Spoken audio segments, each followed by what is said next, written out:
Drunk tank, drunk tank, drunk tank, drunk tank, drunk tank, drunk tank, drunk tank, drunk tank, drunk tank, drunk tank, drunk tank, drunk tank.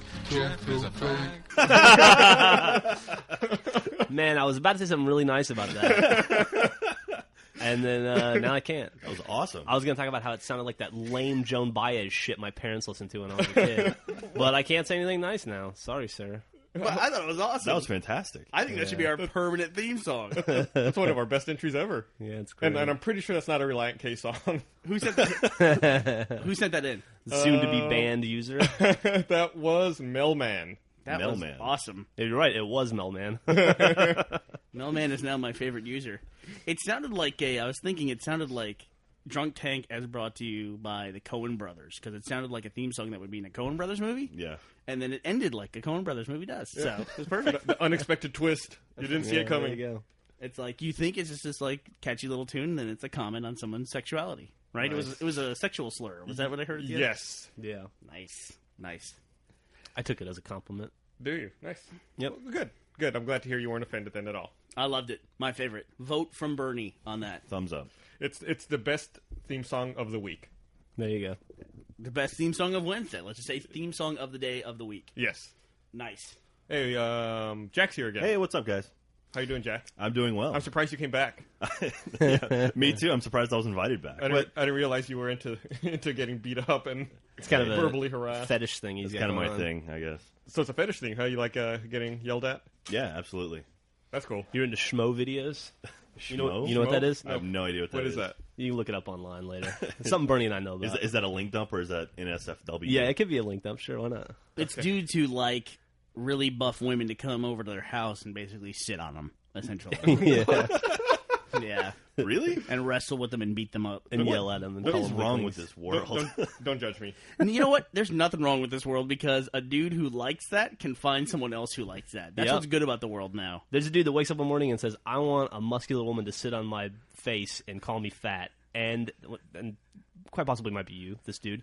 And within 2 hours, he could probably have it going on. Thank you, That's Craigslist. fucking America. That's right Craigslist, there. right? That's Or Craigslist and What the you internet. want when you want it. Or he can log on and talk to other dudes who like that stuff. And they're like, hey, Yeah. let me tell you my story about the best time a muscular woman ever sat on my chest and told me I was no good at Scrabble. I'm gonna have to ask you to spell that for me later, so I can definitely include that. In Yeah, the, no in problem. The link dump. See, people talk a lot about how the internet is making people more perverse, but I think it's making them less perverse because they have the ability to kind of exercise their crazy stuff that they're into. I don't know. It's more of like a justification. You're like, man, I thought I was fucked up. Did you hear about schmoing? Jesus Christ! I think I'm not it's- nearly fucked up as I thought I was. I don't think it's making them more perverse. It's just making them more perverse in the same location. Is all it is. I think we talked about this at breakfast this morning. Jeff and I went to breakfast this morning. We had a lovely time. Where'd you go? We went to Cafe 1886. I had the oatmeal with blueberries, I had the breakfast quesadilla. Ooh. which is healthy. Yeah. Because it starts with a Q, isn't that what you said? Anyway, over breakfast we were talking about how the world seems more dangerous now, but that it's actually been just as bad as it's always been, and we just didn't know about all the stuff that was happening before. Right. It's just you get information instantly and constantly from everywhere.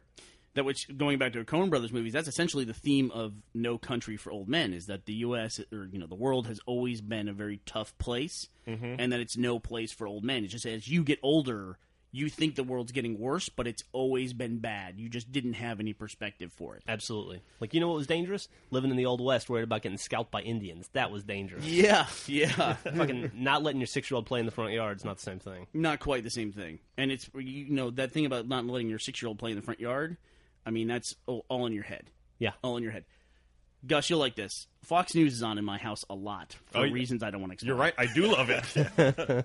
So Geraldo Rivera is apparently now a regular commentator on the Bill O'Reilly show. He's like the penultimate example of your people, right?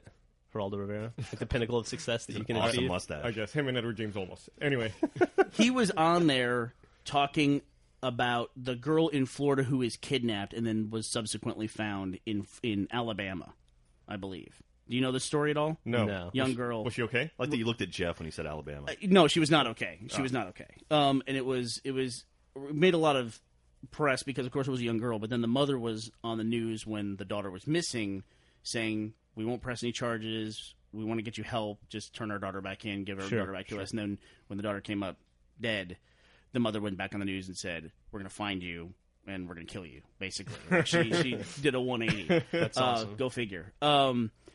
But Geraldo Rivera was talking about how you can't just let she was picked up, I guess, coming home from school. How old is this kid? This is all from memory. I think she was about 6 years old. Okay. She's a young girl, just a kid. And Geraldo Rivera was saying, I don't understand this at all. He was saying to people in the audience, you can't let your kids go out and wander around by themselves. I was thinking about this, and here's the rules that I came up with. It's what I call the precious poodle rule. The precious poodle rule. We have to treat our children like we treat our wonderful purebred dogs that we have. Like you wouldn't let your purebred animal walk around by itself. You wouldn't do that and hope it gets home safely on its own. You have to treat your children like you would treat your precious poodle. And it was like, how out of touch can one guy be? No kidding. And he went on, and nobody stopped him and said, "What the fuck are you talking I about?" bet everyone Geraldo?" that was watching agreed. How about you treat your fucking precious dog like you treat your kid? When I was 6 years old, I walked like fucking half a mile to the bus stop and home every day. But how can you relate a kid to a pure? The analogy made no sense to me It's like, whatsoever. treat your child like it has zero intelligence. Well, it's a backwards analogy, right? I mean, Yeah, if anything, you say you should be making the reverse argument. Yeah, man, it was a really strange thing. It was truly bizarre to hear him talk about that. I'll see if I can find a clip for it for the linked up. Well, I used to live in Jersey, which is where Geraldo lives, and I've seen his house. That dude's pretty out of touch. I would bet. I think not finding Capone's treasure sent him over the edge. Yeah. He's been loopy ever since then.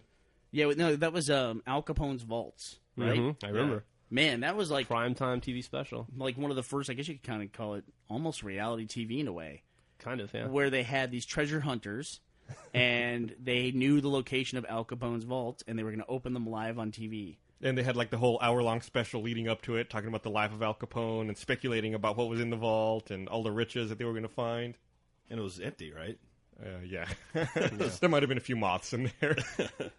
And it's always like one of those things, too, where you know it's a 5-minute show, but they've got a 2-hour block of network time, so all they do is just build up to it and build up to it. And then, boom, build nothing. up to a giant fart. Absolutely nothing. Did you guys? I know you guys did. I'm not sure about Jack. Did you see the new Avatar trailer? I've seen one on TV. Is that the one you're referring to? Or is there a theatrical trailer? There's a theatrical trailer. I It's have like not. 3.5 minutes long. Came out let me last guess. Thursday. It's all action-packed and trying to make the movie sexy as hell. Nope. Really? It's all character-driven. Oh, wow. 100% awesome. Yeah. Wow, that's fantastic. It's a actually. tremendous trailer. I assumed after the 16 minutes sort of, I would say flopped, because people didn't seem enthused. Like they seemed like they released that trying to make people like super psyched for the movie, and now they'd be like, oh shit, we've got to drive this to the NASCAR fans. No, I mean Bernie's right. They totally went the character-driven route. Oh, that's awesome. It looks good. I'll take a look at that. I take back everything bad I said about Avatar in previous Drunk Tanks. I'll agree with that. I'd like to point out I've never said anything bad about that movie. I just had questions, I guess, more than anything. And it seems good. We'll see when the movie comes out. I think our general consensus last time we talked about it was let's wait and see. It's James Cameron. James Cameron. Yeah. You know, Makes James Cameron movies. It's coming out in just over a month, right? Yeah, I think Yeah, December 18th, I 18th. think. Oh, wow. Yeah, I'll see if I can find a place to link it from online and put it in the link dump. But it was really good. I liked that trailer so much I turned it off. So because I didn't want to see any more of a movie that I knew I was now going to see. Sign of a good trailer. It is. Yep. What's the best trailer you've ever seen? Wow. I would say there was these little commercials that were for episode 1, and there was one for Qui-Gon Jinn talking to Jake Lloyd. I remember that those. was really cool, I thought. And it was, they were way better than anything else they put out for episode 1. I was so amped. I must have watched that 1 30-second spot about 30 times. I think the trailer for the final Lord of the Rings movie was awesome. That was pretty I must have watched Wow. that 20 times. Yeah, that was Return a of the King trailer perfect was trailer. good. Yeah. You know, it was a good trailer, which the movie was horrible. Pearl Harbor.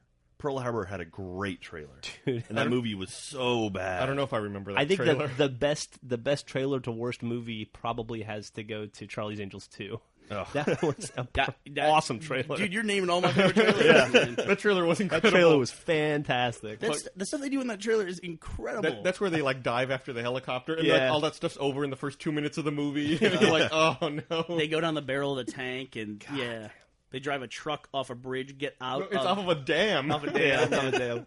Yeah, they get out of the truck, get to the bed of the truck, unravel a Black Hawk helicopter, and then get in the helicopter and fly away in midair.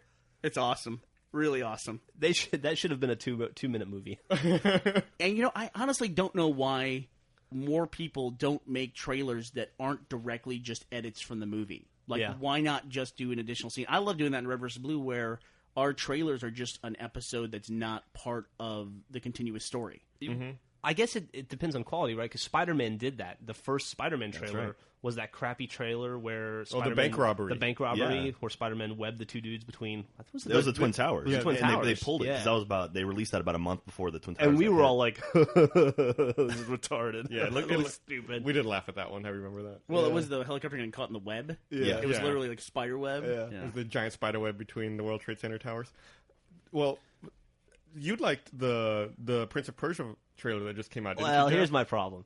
Okay, I thought the movie looked like it had good special effects and a good budget, and it would be fun to watch, kind of in a like The Mummy kind of way. Mm-hmm. But I can't get over the fact that Jake Gyllenhaal looks like a douche. Yeah, he and looks- every time he's on screen, you're like, oh, and then you see a cool special effect, and you're like, oh, and then Jake Gyllenhaal like pushes his hair back, and you go, oh. It's going to be interesting to see when that movie comes out what it's like. Yeah, I know. I'll probably see it though, just because the budget. Well, is that the biggest budgeted movie based on a video game? I don't know. What's the budget? Obviously, Tomb Raider would Yeah, I guess Tomb Raider's up there. would be the nearest contender, or maybe one of the Resident Evil, but those seem to be dropping in budget, not going up. Yeah. Or They're maybe still making money. Maybe X versus Sever. Yeah, I think they're still making money, but I think they're making them for less and less money. Yeah. So we're talking about just the budget, right? Let me see if I can find some numbers for you on Tomb Raider. Yeah, Appreciate it. it definitely seems like the Resident Evil movies very quickly fell off a plateau. It seems like they spent all their money on the first movie. Yeah, but number 4 is coming out now, they say. Really? Yeah. They're still making those? I They're don't going to think make another one. I don't Village think, Rovich is involved. I don't think I saw Extinction. Extinction was the last one, I right? saw it. It was the one in the desert. Yeah, those desert. How was it? It was horrible. Really? It was horrible. Well, Mila Jovovich married the director of those, right? I don't know. Did she? Paul W.S. Anderson, not Paul Thomas Anderson, Right. but the W.S. Anderson. other Paul Anderson. Wasn't she also married to the French dude? Luc Besson? Yeah, she was married to him, wasn't she? I don't Was know. she? I don't think so. Hey, Maybe. I'm not going to say no. Maybe, Right? maybe That's I'm like- thinking about Natalie Portman. She married Natalie Portman, didn't she? It's like some kind of nerd, my dream. nerd dream, right? Yeah. To direct a movie and then marry your leading actress. That's what Kate Beckinsale did, right? Where Yeah, she married yeah. the director of Underworld. Lots of people do that. What's her face from fucking Shannon Elizabeth did that too, right? And I make out with Joel all the time. The production budget of Lara Croft Tomb Raider: The Cradle of Life, which was a sequel, was $95 million. Jesus. Did that movie? That movie didn't make its money back then. No. It made $156 million worldwide. Okay. But it made only $64 million domestically. Yeah. So that'd probably be what, break even? Yeah, I don't know. It depends on what they sold the overseas rights for. Yeah, I guess so. I'm sure it did okay in DVD sales and rentals. I think yeah. foreign throws all that stuff off. Yeah, I'm sure they made their money back. Yeah. I'm sure they're okay. Plus, they got to hang out with Angelina Jolie. That'd be worth $100 million. Yeah, I'd pay I've heard- $94 million for that. I wouldn't know. You're only burning $30 million, really, Yeah. after getting your money back. Well, Still worth it. The big deal about the first one was it was the movie with John Voight and Angelina Jolie together for the Yep. first time, right? Or maybe not last first time. Yeah, everybody's been waiting on that. You know, it does go to show that Angelina Jolie is probably the number one starlet in America, and you really can't name what her big hit is. Yeah, I can. Mr. and Miss Mr. Smith. Yep. Yeah, now, But that's her only real. but she was already the number one She starlet was. when she made that movie. That Yeah. is her only big Tomb- success. That might be her only $100 million. The initial well, Tomb Raider movie, I think, made a lot of money, didn't it? you know, she's basically got 2 Tomb Raiders and that. Wanted's in there? Yeah, Wanted just came out. How much did Wanted make? I don't know. Gone in 60 Seconds did okay too. Yeah, that did but I really wouldn't well. say she had like. Hey, Hackers did really Yeah, well. Hackers No, is it's probably what she's known for. What she broke out. I think that what was her she's first known big for movie, is right? probably Gia, but and what she Gia or- should be known for. Yeah, hell Girl yeah. Interrupted when she was a supporting character. Yeah. There's no production budget. She won an numbers, Oscar for that. No production budget numbers available for Prince of Persia that I can find. I'm sure they're out there. I just can't find them right now. Angelina Jolie won an Oscar for that. For Girl Interrupted? She did. That's Yeah, what she won. yeah. That's what she Best made, supporting made, actress? made out with her brother on stage and all that. Remember? Oh right. Hot. That's pretty hot. That's what we call that Alabama hot. Making out with your brother on Yeah. stage. Nice. So I saw an ad last night. Speaking of ads and trailers, which is basically ads for movies, right? Old Spice has this ad. It's I'm a man. I like different scents. It's you'd have to link dump this thing, but it's incredible. And to this day, Old Spice is the only company that I've actively purchased their items based on their advertising. Didn't Old Spice do the one where the guy was singing the song while he was sliding into home plate? I think so. Isn't that an Old Spice one? And they do like the Bruce Campbell commercials where you're singing "Hungry Like the Wolf." Like the advertising on Old Spice is fantastic. And that's like, have you ever purchased a product based solely on advertising? That's a good question. When I was a Probably, kid, maybe. yeah. Yeah. I'm sure I have, yeah. Like whoever does those commercials, I applaud you. 'Cause I'm sure they're listening. I can't think. I bought Forza 2 because I liked the Forza 2 commercial. Oh yeah. I thought it was really good. I pre-ordered Left 4 Dead 2 from GameStop because I like the commercial. That was a fantastic commercial. I might be biased, though. You know, I don't know if you read this, but a couple of weeks ago, the community manager for Infinity Ward had some statements about advertising for video games, talking about how video game companies and developers should be taking their marketing back in-house and not contracting out to third-party marketing agencies. That's a horrible idea. They were talking about how they know their game better than anyone else, and they could do a better job marketing it. And Next to us. it's really unnecessary to farm out work like this to an outside agency. Well, okay. Making a commercial is one thing. There's a whole other part of advertising, which is the media buying, which that's really the major part of the contract that you're doing. I'm sure the video game guys could make their own trailers and do a great job. Here's the follow-up to that. I don't know if you heard about this either. But aren't they getting in trouble? Yes. They released like their own viral video for promoting Modern Warfare 2. Okay, can I say one thing real quick? Mm-hmm. We're a week away from the release, and I don't want spoilers about what's going to happen in Modern Warfare 2. I have managed to avoid it. No, this is no spoiler. Well, which is horrible because a huge thing just hit and I can't talk about it. It's well, I'll get out of here. No, I don't want to talk about it. I don't want to know either. I don't want to know either. But anyway, they released this viral PSA. It's supposed to be like a tongue-in-cheek thing. Is this kind of like their Kim Jong-il thing? No. This was I know what you're talking they about. did this in-house. Why don't we let Gus say it? Sorry. Yeah, I mean, I don't know. Everyone keeps fucking interrupting me. Do you want to guess, Jack? Maybe someone will figure it out. Is Anyway, it the baseball player thing? yes, they released a viral PSA that they called it "Fight Against Grenade Spam," and it's just like talking about people who throw grenades excessively in Call of Duty. Well, the "Fight Against Grenade Spam" initials spell out fags, and they kept insinuating that people who throw lots of grenades are fags, and they got into a ton of trouble as a result of it. And Yeah. this is what happens. Keep it when in-house, you- genius. Yeah, when you do it in-house and you don't, go to someone who maybe has a little bit more experience clearing Understands this stuff. standards and practices? Right. Yeah. Yep. I haven't seen the video. I've only read the stories about it That- because they pulled it down. But apparently I guess some pitcher for the Phillies was like the voiceover for it. Yeah, he got in trouble. Cole Harnells. I don't know who that is. Cole Hamill, right? Cole Hamill. The Phillies can afford trouble right now. That being said, though, GameStop just announced that's the most pre-ordered game in the history of the company. Mm-hmm. And in that guy's defense, in Philadelphia, fag is spelled with a PH. There's no way he could have known. Yeah, but anyway, I thought it was interesting timing that they badmouth outside agencies, then immediately drop the ball on their next project, their next marketing piece. Let's be honest. It's not going to get anything pulled from shelves. No one's going to fine you. There's no governing body that's going to fine you for viral marketing standards true. and practices. So the fact that people are talking about this acronym makes it work. It's working. Yeah, but no one's seeing it. They pulled the video. Oh, because videos, you can pull them from the internet and they'll never exist Yeah. again. Exactly right. Now ask Dallas Clark about that. The thing about Modern Warfare 2 is it seems like why spend any more time marketing that? I mean, Yeah. it's just it's going to sell Yeah, bajillions of copies. Everyone who's going to buy that game should already know about it, right? Like, there's not someone who's like a huge Call of Duty 4 fan. Like Modern Warfare is like, what? They're making a sequel? But it That does was 2 years ago. What? It does make me worry that Infinity Ward, if they're doing this kind of thing, is going to take the place of Gamecock or Midway. There's been a void left of shitty marketing from those companies, and somebody has to fill that gap. Hopefully, it's not Infinity Ward. Hopefully, nobody does. God. Because you got to admit, the Prestige Edition of Modern Warfare 2, where they give you It's ridiculous. what are they, night vision goggles? Yeah. MVGs.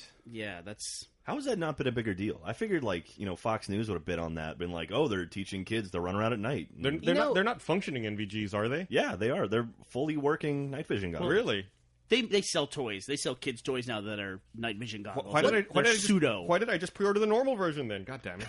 What do they They're not, Gus. You can go to the toy aisle. I'm just kidding. I'm not going to fucking order them. Here's an honest question, because I'm curious. When I think of game companies making their own viral marketing, I think of Gamecock, and I want to shoot myself. I think of that fucking Serious Sam video they did that just came out that was really unwatchable. It was like 7 minutes long, and I think of shit like that. Infinity Ward. What's an example of a developer that's actually made good viral marketing? I'll say a company that does good marketing of their own materials might be Blizzard, when they release their own in-house cinematics and things like that to promote their own games. Bungie does too. Bungie makes those vid docs, which are awesome. The Vidocs? Bungie Vidocs are good. You don't say video. I don't. think his Does pronunciation is correct. Bungie actually make the Vidocs? Yeah, McCool, Yeah. Jim McCullen makes those. Really? Yeah. Okay. And they release those. And then probably another great example is Valve's Meet the Blank series Yep. from Team Fortress 2. People love those. Those are great. Yeah, I really liked the Meet the Blank series that Valve did. So yeah, I guess there are a few game companies that do it. Do it well. And it's cool because in the Meet the Sniper one, elements from the viral piece then have made it back into the game. Like the jar of urine is now in the game. Right. Mm-hmm. See, that's the other problem too, is that video game companies they tend to do things that maybe aren't broad enough, you know? Sure. Like, you know, do you really want... I'm playing Fable 2 right now, and a big part of Fable 2 is farting for people's amusement. You know, the last thing I'd want to see is Lionhead making a viral piece about nonstop farting. Right, you know? Natal farts or something. Yeah. Yeah. There's a lot in a game, and maybe it's better for someone who's not directly related with the development of that game to take a look at it and say, here's what we should focus on. Right. Because developers have so much they can focus on. Maybe when the Natal version of Fable comes out, it'll have an infrared camera and it can sense when you fart and your character will fart on screen at the same time. We can hope. Yeah. Like I think that's been done, right? Real-time fart technology. They'll see your ass R- cheeks clench RTFT. up. Methane detector. It's a new FPF genre. Oh, man. So Before we I get too just- far away from movies, can I talk about something real quick? Yeah. Please do. Jack, do you follow Tim Alamo on Twitter? I do. There was a really cool thing that happened this week where he posted Tim League is the guy who owns and runs the Alamo Theater here in Austin. We've mentioned them many times He's- before. And the new highball. Yeah, he started the Draft House and owns the original Alamo. 4 of them. Right. 3 of them. Three of them, which is one less than what I said. And in case you're wondering, too, there's also a Left 4 Dead 2 mod now that somebody made. Very cool. Yeah, very cool. You can look up Left 4 Dead 2 Alamo, and it shows one of the Alamo theaters. It's That's actually one. That's the one in Austin he doesn't own. Yeah. Yeah, Lake of Creek. course. It's one of the franchise ones. But anyway, Tim's a very cool guy. And they do all these fun little bumpers before the movie, because you kind of have to show up 40 minutes before an Alamo. That's the one drag to the Alamo Draft House, is you got to show up early. But you can drink beer. Yeah, you got to show up early and drink and eat food. And they make it entertaining by giving you what stuff like you're about to talk about, I have a feeling. Yeah, like they do these little bumpers and cool stuff like that. And, you know, like they had former Governor Ann Richards in a Don't Talk in the movie theater. So good. That was a good one. Where she comes in and beats the hell out of a guy and throws him out of the theater. And just really cool stuff like that. Well, he posted about his experience. One of their big things is no talking. And Oh, I know what you're talking about. he put up a little flag at the Alamo. You order by putting up these little pieces of paper. You can also use those pieces of paper to tell your waiter, these guys right here are making noise in front of me. Can you tell them to be quiet? So that you don't have to go, hey, shut up, asshole. And they have a no talking rule. If you get corrected once, that's it. And if you get corrected again, you're just tossed out of the theater. Yeah. Without a refund. Without a refund. And they put that all over at the beginning of the movie. And it works, because I know a girl that works there and has worked there for a long time, and she's seen one person get kicked out the entire time she's worked there. Yep. And so this guy got shushed. Tim was at his own theater watching a movie and put up a flag saying these guys are talking, won't stop talking. So he finally said, okay, I'm going to write down and put it in. And the waiter shushed him. And the guy apparently went completely silent, but into like a rage silence. Nice. I like and those. waited the rest of the movie, then came out and started screaming at the waitstaff. And they said, well, this was the owner of the theater, so you can't really go over heads because the owner of the theater was in your movie, and he's the guy who raised the flag on you. And then he tracked Tim down in the parking lot as Tim was pulling away and started like beating on his windshield and spitting on his car. And Tim said, you know, whoever this guy is, yeah, you said you'll never come to my theater again? Good, don't come back. Dude, what a fucking dickhead. I hope he leaves Austin. Yeah. I hope he got... I don't know. I hope he got hit by a fucking car on the way Dude, to his you car in the lose parking your lot. Alamo Draft House privileges. What else is there for you in Austin? Like, he can go to the Whole Foods. I guess that's about it. Every once in a while, go to the educational IMAX. But I just love that there's a theater owner who's like, yeah, get the fuck out. Absolutely. I don't want your Yeah. business. That's great. Why would you want that business? What a fucking dickhead. They take that stuff seriously, and that's why we I love hope him. that guy spits on our podcast. And it was nothing but positive feedback from everybody on Twitter that I saw. Oh, sure. Yeah, of course. Everyone hates that. Why is it that everyone hates the person who talks during the movie, but people still fucking talk during the movie? No one likes that. Everyone knows it's rude. I don't know. Who are these people? No, actually, I can vouch for another theater that when I was living in L.A. I went to the ArcLight, and there was a guy sitting next to me in one of the movies I was seeing, and they're very, very like intense about no talking, no texting during the movie. And they come out before, like someone will come out before the movie, introduce it, say, "Please shut off your cell phones, no talking, whatever." And this guy next to me busted open his cell phone and started texting, and I was having that quiet rage deal. And then we had someone from the theater came up and asked him to stop. It was incredible. I was like sitting there like, oh my God, that's freaking great. Yeah, I love the ArcLight. They're really good about that. But and Jeff and I actually, the first time we went to the ArcLight, Jeff and I went and saw episode 3 there with a friend of ours. On opening day. It was on opening day. We were out there for E3, I think, and we took a break and went over to go see Star Wars with a friend of ours named Kent. And Kent's a big guy. He's real tall, real big. Anyway. He's the guy who makes Ask a Ninja. Yeah, it's Kent Nichols. And we were all sitting down at the theater, and it was a pretty packed house, and like this family came in and sat in front of us. It was, mother, father, and like there's three, maybe, whatever, the 3 sons, let's say. And they were all probably, 10 years old? Yeah, like teen, tween age, somewhere around there. And the movie starts, like you said, the guy comes out, asks everyone to be quiet, turn off your phones. Movie starts, beautiful, digital projection. First time I'd ever seen a digital projection. And the 3 10-year-old boys, just start talking to each other nonstop during the movie. And then I was getting pretty upset about it. Like, they wouldn't shut the fuck up, and they're sitting right in front of us. And Kent leans over onto the chairs and, puts his head right between all of them and goes, "Hey, you know how y'all are talking? That's totally awesome. Keep it up." Big, hairy, fucking 6'4". I don't think 6'6". 6'6". Kid 6'6". He's a big dude. I don't think they exhaled the rest of the movie. They fucking sat like statues just staring at the screen. Those kids probably still have nightmares about the Yeti that shushed them. They might be seeing a therapist. But in their defense, how often do you get to see a Star Wars movie with Chewbacca? Those kids will never go to the woods again. It was pretty awesome.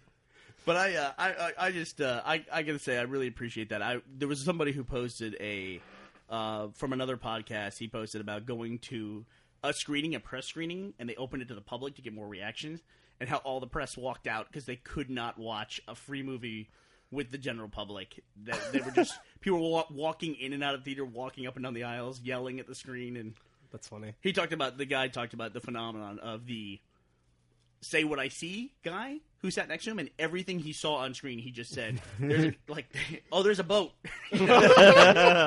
"Oh, there's the guy's coming after him. He's got a gun." I think we've all been around somebody like that. That's incredible. That's fucking great.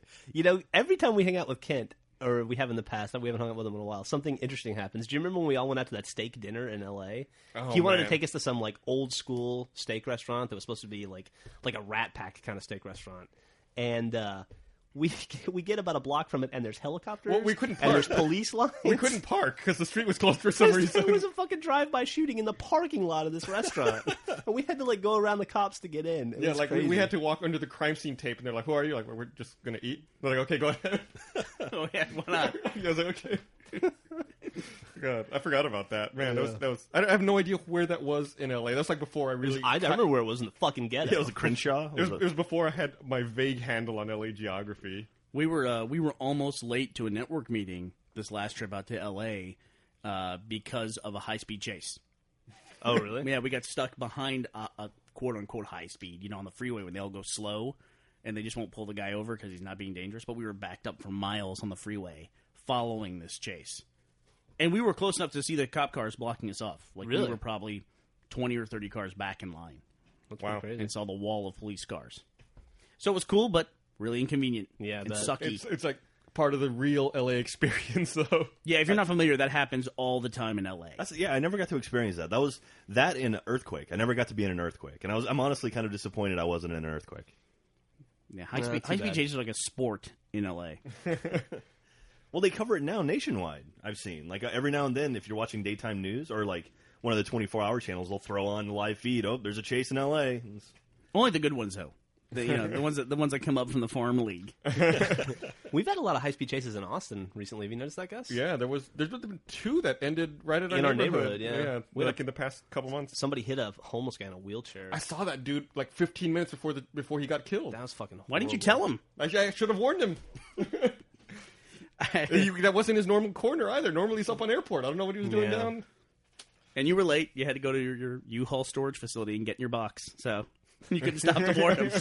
That sucked. Is that the most obscure reference of all time, by the way? Possibly. Possibly. It's a Primer We've reference. probably talked about Primer on the Yeah, podcast. we have talked about Primer. Yeah, but I guarantee nobody's seen it. Yeah, probably not. Oh, did you see the XKCD comic that came out this week? Yeah. Speaking of Primer, it's incredible. It's a timeline. It's Lord of the Rings, Yes, Star it's Wars. incredible. No, it's Lord of here the it Rings, goes. it's Star Wars, and it's Primer, and it's a visual timeline of characters where they are in location to each other. It's like the guy must have spent hours and hours and hours working on this thing. Like I can't do justice explaining it. Just you'll have to see it, but it's awesome. Gus, Yeah. you're shaking your head. Could you do anything like that? I'm looking at I it. wouldn't waste my time. No, but you can. Okay, like Bernie's got it Oh, open. the here. punchline's funny, though. If you'll see it, the punchline is funny because it's Primer. No. Yeah. You know, Cyanide and Happiness did actually a very funny time-traveling comic where I'll have to link it, but the guy goes from one panel into the next, like walks through the wall into it, and like drops down to the floor to the lower panels, and it's very seamless the way they did it. I thought it was very funny. So let's talk about more comic strips during the podcast. Did you hear, Bernie, that SAG rejected the video game voiceover deal they had? SAG rejected it. Yeah. Astro accepted it, though. So the video game industry made an offer. SAG rejected their offer. Yep. Yeah, I wouldn't even know what that would entail, but I just know that the voice actors don't get paid a lot. Yeah, and that's what I guess SAG was upset about, because I guess there's they call it an atmospheric provision, and it would allow video game makers to use an actor in 20 voice roles up to 300 words each at a daily base rate of $782. Okay, Is that good or bad? let me tell you, well, 300 words each is absolutely nothing in a video game. Yeah, If but you- that's for 20 voices, though. for 20 voices, what does that mean? Like, they could be 20 voice roles. It could be 20 different characters at 300 words each. It doesn't matter, man. If, like, let's take, for example, I don't know, somebody in a multiplayer game. Like an ODST, one of the ODSTs in ODST, or one of the survivors in Left 4 Dead. If you were to go through the sound library of just all of the stuff they do, there's probably 200 uhs and and stuff like that. I mean, there's tens of thousands of lines sometimes that one voice actor can do. Yeah, but I'm sure this is more intended not towards main characters, which obviously will have a ton of lines, but maybe a more ancillary character. Okay. All right. So That's probably why they call it the atmospheric provision, because it's more like a background atmosphere Did character. this start with the Nico dude? The guy who did Nico in Grand Theft Auto 4? no, I'm sure it didn't. I'm sure it I know. didn't. Did he bring a lot of light to it? I don't know. That's a good question. Well, I think Grand Theft Auto being such a huge hit and generating so much money in a short period of time, it does become clear, like, wow, the people that you associate with the actual production.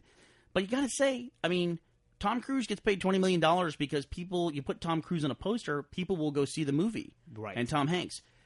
People did not buy Grand Theft Auto because this guy was doing the voice of Nico. I'll go even further. His claim was that he popularized the character of Nico, and Nico was successful because of him. What's that guy's name? Yeah. Also, Good call. Nico, not been in one DLC, has he? Yeah, he has. No, he's yeah, been he in has, every. uh, He's been in every. He DLC. makes cameos, but that could have been stuff they recorded a long It time was ago. pre-recorded. He doesn't speak in the. He only uses words from like previous audio sessions. Yeah. Like I just saw him. I just ran into a pretty big scene in Gay Tony with him, and he doesn't say a word, but he's on screen for like 2 minutes. Mm-hmm. And we know that they shuffle people in and out of the Mario voice acting parts, Yeah. and people don't seem to mind, as much. Or notice really. Yeah, Wait, did you say Mario? yeah. Well, not Mario; it's himself. But we know people. The woman who plays Cortana has played Princess Peach, has played Toad. She played Zoe in Left 4 Dead. Yeah. I mean, these are major characters in major franchises. I mean, if this was an actress and these were movies we were naming, her name's Jen Taylor.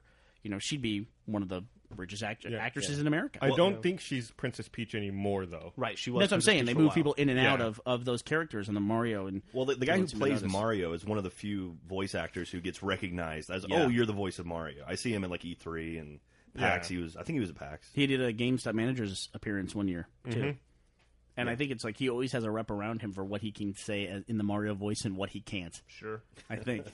You can't go around asking for mushrooms. I think that voice actors probably need to make more money for video games, though. I agree. I really do. I don't think we need to get to the point where the developers carry the burden of the video game. Right. Publishers add a lot, distributors add a lot, voice actors add a lot, but the developers they need to be making the lion's share of the money. And those that I would say that torch needs to be carried first for those guys, because there's a lot of people who put in a lot of hours on these games, and their efforts go unsung, and their voices are unheard, so they need to make a lot more money. Well, yeah, you've got 100 to 150 people putting 3 years of their lives into a video game, and then a voice actor or voice actress comes in and does 2 days of work. I guess that's true. Yeah, I mean, you could look at it that way, but a lot of actors do that in movies too. You know what I mean? Sure. But at the same sense, there's a lot of money now being made, more money being made. There's also the costs are also escalating as well. I mean, you can talk about animated films too, like what's the not Christmas Story? What's the new one? The Ebenezer Scrooge, Christmas Carol. Christmas Carol, yeah. Christmas Carol. Yeah, I mean that's Jim Carrey, and they're pushing that as a Jim Carrey movie, and it's like, do you think a video game will ever get to that point? You mean a video game or a video game celebrity? Well, I mean, either way. Like this is like, say this is the Jim Carrey video game. Like he is, the headliner. It's already happened. Brutal Legend. How I don't often know. do you see Brutal Legend mentioned without Jack Black? Well, can you name any promotional material? The Eddie Riggs ad is all about just Eddie Riggs, the characters, and doesn't say Jack Black at all. That's one. You guys are You closer asked to for it than any. I am. I don't see a lot of Jack Black stuff with Brutal God, Legend. I do. Every marketing piece Yeah. I've seen has Jack Black in that stupid costume. Yeah, I feel I mean, like he's been it's a lot pushing of the Jack hell Black. out of it, but Yeah, and even like when I saw Tim Schafer on Jimmy Fallon, the majority of what they talked about was about Jack Black and how they got Jack Black to be in the game, and how they made the game. His whole idea was to make a game that Jack Black would like, and then he showed it to Jack Black, and Jack Black was like, "I want to be in this game," and he was like, "I can't believe this is happening. Jack Black is going to be in the game." I bet if you went back and counted, his Jack Black's name was mentioned 40 times. oh, in this last couple sentences, you said. Yeah, yeah, which is a paraphrase of that interview. Yeah. Well, I mean, but still, Jack Black versus like, what if Tom Hanks came out and this is like the first Tom Hanks video game? Like he was a starring role in something like Uncharted. Like if they did Uncharted 3 and it was clearly like a recognizable face, do you think that will happen in the next 2 years? I'm saying it's already happening. It happened there. It happened with ODST. Nathan Fillion is the main character of ODST. I think But you're Jack, still talking- I think Jack's taking it a little further. It's like, Tom Hanks presents, or Uncharted 3 starring Tom Hanks, or something like, where their name is actually on the fucking cover. It's like, or like part of the title. Jeff's saying he thinks it's already happened. I think just we're there. disagreeing. I think we're there. You're arguing verbiage on the cover of a game, but I think Right. we're already there. I don't think people know. I don't think people know the game Brutal Legend without Jack Black. I do. I do. But obviously, we just disagree. You know what I mean? Sure. I know Brutal Legend because people are talking about it.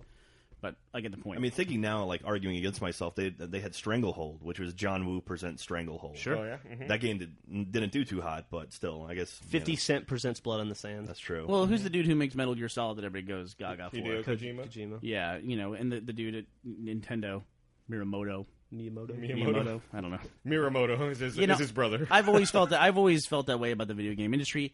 I love the products. I don't really associate I just recently became aware of studios that I'm really surprised when I hear younger people talking about video game studios that they know studios apart as opposed to just franchises and consoles. That's all I knew. Is that good or bad?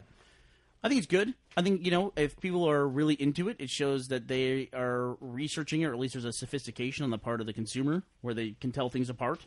Well, I mean, it's like Pixar. Everyone knows Pixar is always going to put out quality. You could say Right. you could argue like Valve is similar like that. Like if a new Valve game comes out, people are going to go, oh, I'll check it out just because it's Valve. Right? We're not objective though, Jack. I bet I could pull aside people on the street and they wouldn't be able to tell me if Shrek was a Pixar movie or not. Oh, absolutely. Oh, yeah, definitely not. Absolutely. Yeah.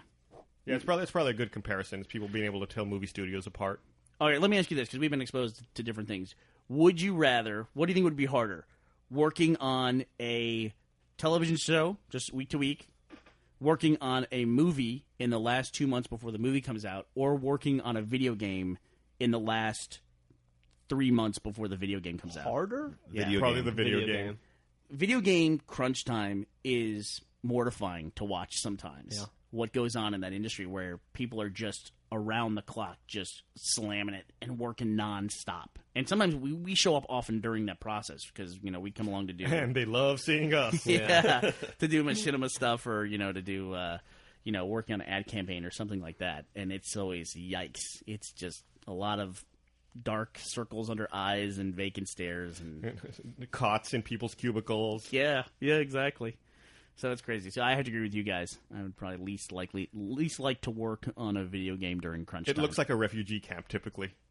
It can. Yeah. It's like, God, what natural disaster are these people running away from? It's always great to talk to like the conceptual artists too and the writers who have been done essentially. You know, they really don't have much to add at the last minute. Yeah, they're like writing or thinking about the next project. They're like, this is this is easy. Well, I sure hate crunch, right? Ooh, so much work. There must be a feeling though that they have to be there. Right. You know? Yeah, they've got to stay till 6:30 and then go home. They can get a mannequin and dress it up and make it look like them, put it in their office and sneak out the window. It's like Ferris Bueller's Day Off. You open the door and it waves. And there's like in the hallway, there's like that hallway in Battlestar Galactica with all the pictures, and it's the people's families that they haven't seen, for 6 weeks, and they just all walk by and touch the wall. I remember them. Oh, it's so sad. Did you hear about the problems that World of Warcraft is having in China? They've been having those problems for a while, right? Yeah, but it's Not going away. it's not getting any better. It's like they were talking about how they were going to start up again next month, and nope, China shut them down. Do you know how many subscribers for WoW were from China? It was a lot, right? It was like over 50% of their subscribers. I think so, right? Yeah, it was like 6 million people. Because WoW has like 11 million subscribers or 11 and a half, but only 2 or so are from America.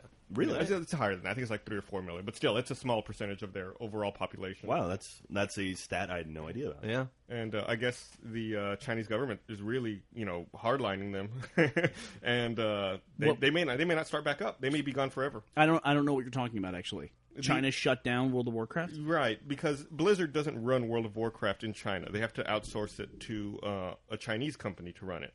And this past spring... Why? Why is that? It's like some Chinese law. Jesus Christ, why don't we have laws like that? So this company was running it. The company was called The Nine. And I guess Blizzard was unhappy with their performance, so they terminated their contract and awarded the contract to another company called NetEase. Chinese government had to approve it. They delayed. Took a long time. They finally started looking like they were going to approve it, and then they decided they weren't going to approve it, and now it looks like it's just not going to happen. Wow. The Chinese government has said that they have committed, quote, gross violations of Chinese law, and that they need to stop charging players for the game and stop accepting new registrations, and that's it. Yeah. Wow. That's really interesting. I bet the Nine's performance is looking pretty okay to them at this point. Yeah, no shit. Wow. Yeah, I think the Nine is going to launch a competing MMO now. Really? Yeah, I think I saw that. I'll have to double check that.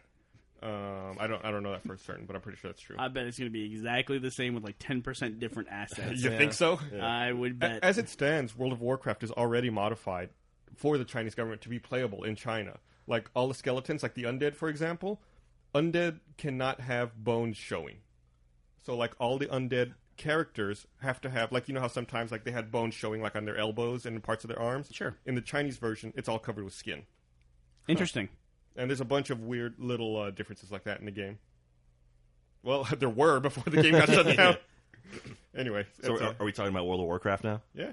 Hey, so the guild's doing good. I started up a guild. Cool. We are the Drunk Tanks. Are you? Because that's No, it's funny. joke. Yeah, no, it's good. It's a play on the name. Yeah, play I see what you did there. But It's yeah, interesting. No Drunk Tank members are in your guild, though. Do I count? Every now and then you count. Sure, you can count. I'm a partial member, but no, it's going really well. I have like 2 or 3 people message me every time I get on to join. We're probably up to about 60 members now or so, and it's fun and like it's kind of cool because you can jump in anytime, and it's a group of people that are all into Red versus Blue, Rooster Teeth, Achievement Hunter, and Drunk Tank stuff. So it's like you have a common interest already. It's cool. You're on Dawnbringer, right? Yeah, we're on Dawnbringer, which apparently everyone has told me. Everyone who joins in who's been playing for a while says it's a horrible, horrible server. And I immediately tell them it was your fault. They say that about... Everyone says that about every server. Yeah. Okay. Yeah. It's all I know. I don't even play, and I just seem to remember that. They're all fucking identical. Trust me. I mean, that's not true. They're not all identical, but the server's fine. You know what would get me to go back and play WoW? I would like to join a server, start a new character, level 1. And if the character dies, he's dead. I think that would be like a hardcore mode. I think that would be an awesome experience. Realism mode. Yeah, it would make it really. You would go out in packs to do stuff. Yeah, that's true. It would make it a really interesting experience. God, man, people would fucking kill themselves. They would kill themselves. And if you got my ganked, God. you would be like, "I'm gonna find you, It would you be motherfucker." It would be every day. It'd be like thousands of "You stole my cloud song." Yeah. But you got to think of the different dynamic too. Like you could put prices on people's heads. Oh, And, like, wow. this guy has killed 8 people. We have got to kill this guy. We've got to find him and kill him. You That know, was a South Park episode. it's interesting. I did something kind of like I mean, that. in the game, not in reality, by the way. I did something kind of like that in Dungeons and Dragons last night, where I got myself into some trouble and I was gonna die. All I had to do was call out for help, and I didn't. I was like, I'm gonna see if the DM will kill me. And I didn't call out for help, and sure enough, he didn't let me die. Really? A cheap character showed up at the last minute to waltz in and save my life. I was prepared to go. So what's Just the to see point? if he. Yeah, I was kind of disillusioned. I was kind of sad. You should have called him on it. So in D&D, I if you're- made fun of it. if but- your character dies in D&D, that's it, right? oh, you're fucking dead. Dude. You can be resurrected. I had -2 health and I was bleeding out, and they. -2 health. Yeah. Yep. Is that like pre-dead? Yeah, Yeah, you pretty die much. at -10. At 0, you go unconscious, and you slowly, every round, you lose 1 I was bleeding out, hit point until you get to -10. and they swooped in the nick of time and saved me. So is your character going to start just like jumping off cliffs and things like that? Just fuck it. Sticking forks in electrical sockets. Gus, would you play that? We'll see. Would you do that where if you had a wild character and it died, Man. and you lost all your gear and everything, Probably not. No, I don't think I would. and you could loot the body of the person, the dead person? No, I don't think I'd do that. I played some MUDs like that, like way back in the day. You wouldn't be curious? I played MUDs like that back in the day. I'm done with that. I don't want to do that anymore. I think it would be a group of people would just become the ultimate assholes. Like They would. and it would just be like that group of 20 people who just look around and murder people. Well, And they, that they be would it. get killed, They'd be bullies. That's Yeah. it. and they would that's- get killed. So people would set out to kill those people. Again, then the group of 25 people would kill them. And And the it'd be group the- of 30 people would kill them, and escalating arms But race. there'd be so much collateral damage in that, though, where, like, if you're a new character, you're, like, level 5 or something like that, then all of a sudden it's like, oh, hey, look at that, let's kill him. What you would have is you'd have a bunch of low-level characters taking pot shots at each other constantly. Yeah. It'd You be know. anarchy. Or you could, I wonder if you could, like, if there was, like, one powerful character, I don't know, like, let's just say terrorizing the low-level area. Like, let's say, like, a level 50 character came and was doing that. Like, if everyone's like, let's kill him. Everyone just roll level 1 characters and keep re-rolling level 1 characters and just swarm him. And that's like he gets overwhelmed with, like, hundreds of level 1 characters attacking him. Yeah, that's like And then, being like, as with soon as they zombies. die, they're like, they're just like, re-roll, new one, and just fucking keep going. It's like And that, sometimes- like that episode of Seinfeld where all the kids hung out after the karate class and beat up Kramer. Oh, yeah, that's right, just like that. Yeah, you gotta work with numbers if that's what you true. have. It'd be hard to level up to 60 though. I mean, you'd have to go. Fuck, dude. Or you to know, 80. You'd start with a new server. There'd Nope. all be level 1s on it. That's it. No transfers. No to one it. would want to raid. No one would want to do anything. It would be fucking hiding and crying. Be a bunch of people hanging out in the inn at Brill. I would play. I would play that for sure. Just for the fun they'd of be it. in Brill. They wouldn't even make it to fucking Undercity. Sepulture's far too dangerous. But you have to think about it too. If you saw like a level 30 character, you'd be like, "How the hell did you get to level 30?" Yoink. Yeah, without dying. You'd be wondering that as he's murdering you. Stab. You know, he would be like there would be like these hero guys. You know, Yeah. and, a couple level 80s go at it, and one of them dies, and oh shit. and then the other one's even more powerful. See you in 6 months, loser. It's like fucking Highlander. Hey, speaking of RPGs, how do you like Dragon Age, Gus? You've been playing it. It's all right. It's good. I've been really enjoying it. I think I'm like 4 or 5 hours in. How does it compare to KOTOR? It's been so long since I played Knights of the Old Republic. I can't say. I think I like Knights of the Old Republic more just because of the the universe and Sure. the backstory and Did stuff. you play Jade Empire at all? No, I didn't. How does it compare to Mass Effect? How about that? I think I like this more than Mass Effect. I'm not sure 100% yet. Very similar, though, right? Yeah, like branching mechanics, I branching mean. text trees and things like that. Yeah. The party system's pretty good. I don't remember how you did your party management in Mass Effect. Like, could you control your party members? Yeah, you could jump around, I thought. You could. Yeah, Okay, I you think could so. turn around as. Yeah, you can play as them. Yeah, that's one of the big things that I just forgot. It took me a while to forget in Dragon Age was possessing your other characters and having them do stuff. Is it all slotted equipment and stuff? Mm-hmm. Yeah. Well, that's pretty standard. Yeah, sure. And I've seen the commercial for Dragon's Age all over the place. Have you seen that one, the fully rendered one? Yeah. It's I've seen on pretty much everything I watch. So if they're targeting my demographic, they're doing a very good job of it. I would guess they probably are targeting your demographic. You Imagine that. You seemed like you were enjoying it. Yesterday, you got into a dwarf I had a three-way. I had a dwarven 3-way like immediately. It was pretty awesome. Pretty jazzed about that. What are you talking about? Dragon Age. You have sex in the game? Well, they don't show it, but I just got a blowjob in Gay Tony. I don't It's know. fucking awesome. I don't. Yeah, this is weird. I mean, I can understand. I'm not saying you shouldn't put it in there. It's just like, why would who It cares? is weird, Who right? cares? Yeah.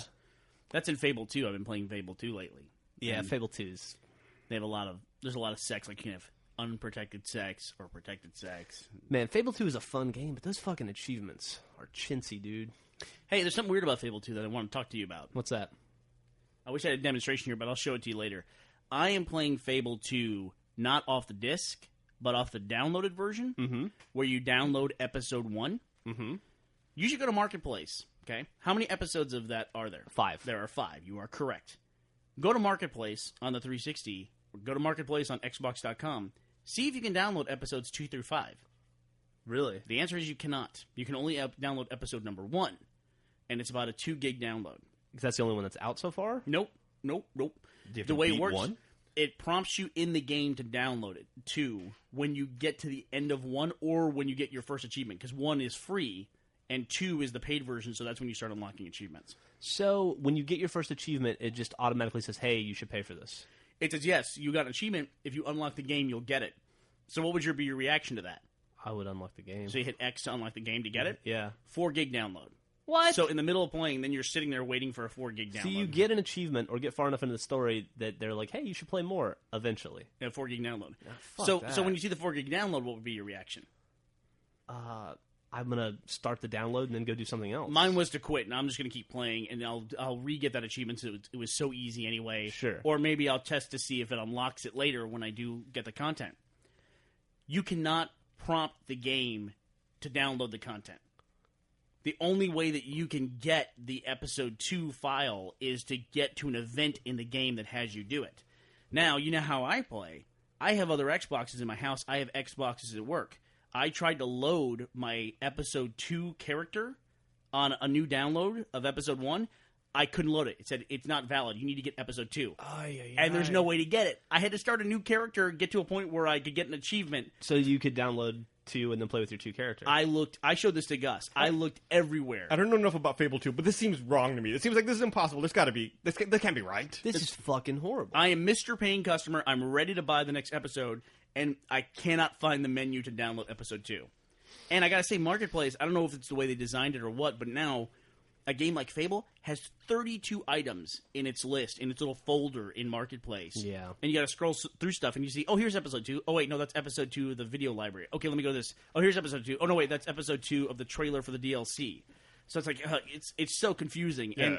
And episode 2 through 5 of the downloadable version of the game does not exist, as far as I can tell, in any possible format for you to download. I refuse to believe that. I mean, I know you're telling me, and you went through it, but that just doesn't seem like it's possible. That's actually kind of depressing. Like, I'm actually sad about that. It's a flaw in the system for sure. That's horrible. Yeah, that's a big flaw. That's what I call a big miss. Man, that's too bad. Yeah. Can you just buy the full game on Games on Demand? No. Ugh. Nope. It's the episodic version, and that's it.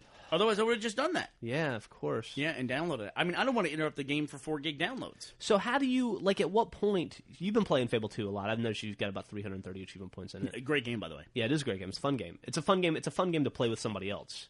You know, like Griffin and I play together at night. It's just like... It's not stingy about giving achievements to the co-op player. Nope, not at all. The Not at all. player 2. Oh, that's cool. But at what point do you get to episode 3? And when you get to episode 3, do you pay for it and automatically unlock because you've already downloaded 6 gigs at that point? It does that weird Marketplace thing where it says, hey, you're at episode 3. It's going to give you 800 points to unlock episode 3. And you say, okay, well, I've already been through this once. Let me try it. You hit X to download, and it comes up, this is a 4.3 gig download. And you're like, motherfucker. But then when you hit it, it's that Marketplace thing where it's a 4.3 gig download, but it just instantaneously unlocks. It's already downloaded, yeah. Yeah. So it's like re-downloading in a sense. At what point, do you remember what point you, just out of curiosity, what point you unlock episode 3? Because 2 was like at a first It's the achievement. docks at... the docks to go to Bloodstone or whatever? to go to Spire. Spire, The yeah. Spire. When you have Hammer and you're getting on the boat to go to the docks. Okay, so when you're going for the hammer of, or the, I don't know. I haven't unlocked it yet, so... it's not the strength. It's but, right after you finish the Crucible. Yeah, okay. Is that Westfield? Yeah, that right? Westfield's at the Crucible. When you go to leave Westfield via the docks, that's it. Okay. I have no idea either, Jack. Yeah, I'm lost. I'm at that point in the game, and I've been at that point in the game for about 10 hours, because they're like, don't get on that boat unless you're ready to get on the boat. That is the point. I'm also not getting on the boat because I don't understand that either. Yeah, so I'm doing like every other achievement in the game I can before I get on the boat. So I Yeah. don't know what's going to happen. I don't know either. Yeah. You know what achievement I did last night? Or not last night, but the other night's a pain in the ass. That What's that? gambler one where you have to make $500. Those gambling games are cool, though. They are pretty cool. They're pretty fun. I did it on the second one The one in not Westfall. Well, just describe it for people who. It's the one with the cards where they throw a card down and then they put 2 cards on top of it, and they can't. You don't know that one? And it's like a reverse. It's like a pyramid, and each time, if like say if you get a 6 on this row and then a 6 on this next row, and they touch, you lose. I'm always impressed with the card games that people can come up with after all this time. I mean, cards are an old technology, in terms of gaming, and it's amazing that people who make video games they've made like 5 or 6 unique, original, fun games to play in the casinos there. Yeah. They're not casinos, they're little gambling I think there's masters. 4 that sounds cool. 4 different ones in Fable, and they're all cool games. That first one, the betting one, it's kind of like Archstone is awesome. You get lost in that game. Are these the ones that they had available for download pub before? Games? Yeah, I think so. Okay, I don't own pub games, but I think so. You're gonna have to. There's a little bit of a controversy in that you have to have pub games to get all 1,000 points. How so? There's a dog trick that's only available through pub games, and you have to have all the dog tricks in order to unlock all the things. Oh, it's really? The backflip. Motherfucker. But then I heard they in reaction to that, they made it easily obtainable in DLC, but either way, you can't get the full 1,000 points just by having the retail game. Oh, that's bullshit. How does Microsoft approve that? It's a Microsoft first-party game. They can violate their own rules if they want to. Bullshit. It's all experiments. I was going to buy the pub games and all the DLC anyway, so... Yeah, but that sucks. Yeah, it still sucks. That sucks, for sure. But I gotta say that Fable 2 is a really great game. It's a fun 360 game, and like I said, they don't punish the co-op player. But I agree with you 100%. However, that game leaves no impression on me. Like, I will sit down and play it because it's something that Griffin and I can do together, and it's a game that we can play co-op. But I don't leave thinking, I got to get back into Fable 2 and play, or I can't wait to see what happens.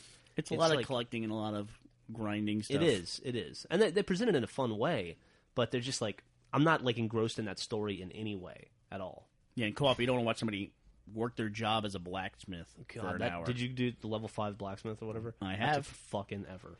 Yeah, it's cool. It's a little mini game though, a little job mini game. I got an achievement yesterday in Fairy Tale Fights, which I've been playing now.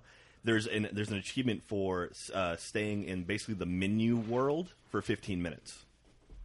That seems like those kinds of achievements are becoming more popular. The menu world? Well, like basically there's little, like, you walk around, like, you can select your character here, you walk over to a different place, you do your options here, you walk over to a different place, start your quest here. But there's no fighting, there's nothing going on in there other than the options, and you have to stand there for 15 minutes. Sounds like a punishment. Yeah, it's like there was one in Guitar Hero 2. There was an achievement for watching the credits. Yeah, and that was like a 10 or 15 minute credit sequence. Yeah, there's a lot. It reminds me of the Secret of Monkey Island when we have to be underwater for 10 minutes. And there was one in Saw called "You Wasted Your Life," where you have to be idle just standing there for 5 minutes. That's stupid. I hate those. I'm not a big fan of that. Achievements are a weird thing too because when they first started, they kind of seemed like something you would discover on your own. And I thought part of the community process would be trying to figure out what the achievements were, and they're not that at all anymore.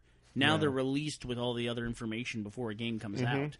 It's like part of the press of what the achievements are going to be. And those achievements, like the one you just talked about, the stay in the menu world for 15 minutes, they break achievements for me because to me the idea of an achievement is to present the game in a way that you wouldn't have necessarily thought to play it and to add replay value to the game, and that's taking you away from playing the game. Yeah. It makes no sense to me. And to me, they're a way to make single player competitive. Right. Is what I like about it. Yeah, absolutely. You can show that, look, I did this. I finished ODST on Legendary. You know? Yeah, to this day, my Geometry Wars 200 of 200 points is like one of my proudest things I've done on an Xbox. Sure. Because if you know anything about Geometry Wars, you know if someone has 200 of 200, that's pretty bad. Yeah, and it's a nice summary, too, that you can say that. I know what that means.